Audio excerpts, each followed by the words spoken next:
The facts compelled us to seek justice for Christian. Though justice seemed to be delayed, may justice be served. Nearly 20 years ago, 9-year-old Christian Ferguson disappeared. Tonight, his father is in jail facing charges in his murder. Good evening. Thank you for joining us. I'm Steve Savard. Claire and Courtney are off tonight. Late this afternoon, prosecutors announced the charges against Diwan Ferguson. This is a story we've been covering for 16 years, and News 4's Ray Preston has done a lot of reporting on Christian's disappearance. Ray is live in Clayton with all new developments this evening. Ray? Well, Steve, the prosecuting attorney Wesley Bell was pressed more than once by reporters and asked what exactly has changed in the last 16 years that would suddenly lead to these charges this week or today.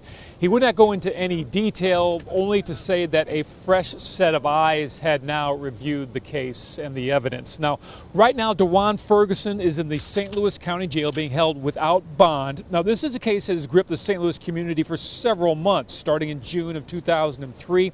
Ferguson said that he pulled over to use a payphone at Page and Skinker, and that's when someone left in his SUV with Christian Ferguson, his young son, inside.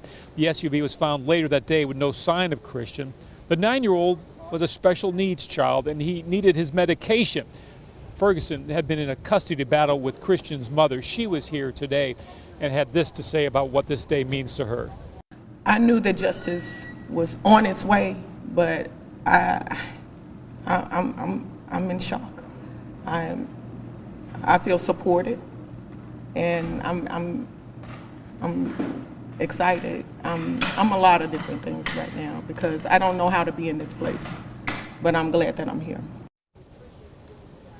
We asked her what she wanted the community to know, and she said that she still needs prayers and support. Steve? Well, Ray, you've covered this story from day one. Diwan Ferguson was a person of interest to investigators almost from the beginning of this story. Yeah, Steve, you're exactly right. You know, there were some inconsistencies in his story. At first, they said that he had pulled over to use a payphone at the intersection there. It turned out later sources said that he had a cell phone on him as well.